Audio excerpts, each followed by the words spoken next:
Sumentro ang privilege speech ni Senate Pro Tempore Ping Lacson sa sesyon ng Senado nitong Lunes sa mga mabibigat na salaysay at alegasyon ng 18 dating mga sundalo. Duda pa rin umano ang senador sa kredibilidad ng impormasyon ng mga ito na dating nagtrabaho umano bilang security personnel ni Zaldico.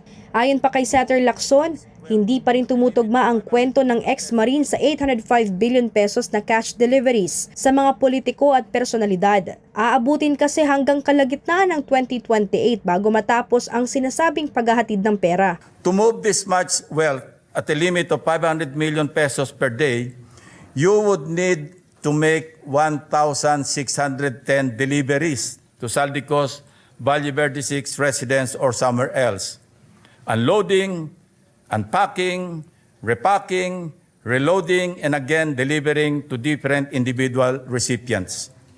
Even if they do it every single day of the year, it would take them 4.4 years to complete the 800 million peso deliveries, Mr. President. We can only imagine the logistical nightmare involved in the magnitude of the operations of former Congressman Zaldico. Dahil dito patuloy na susuriin ni Lacson ang alegasyong ito tungkol sa mali-maletang pera.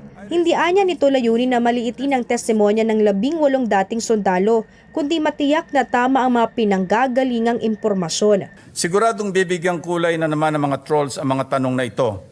Pero isipin na lang natin kung magagamit ang mga nasabing alegasyon bilang instrumento ng propaganda o anumang motibo, hindi ba dapat ay logical at mathematically possible man lamang ang mga akusasyon? Ayaw umano ng senador na madamay sa tinatawag na joyride ang Senate Blue Ribbon Committee, lalo na kung ngayon pa lang ay lumalabas na mahirap magpatawag ng pagdinig kung lacking in believability umano ang alegasyon.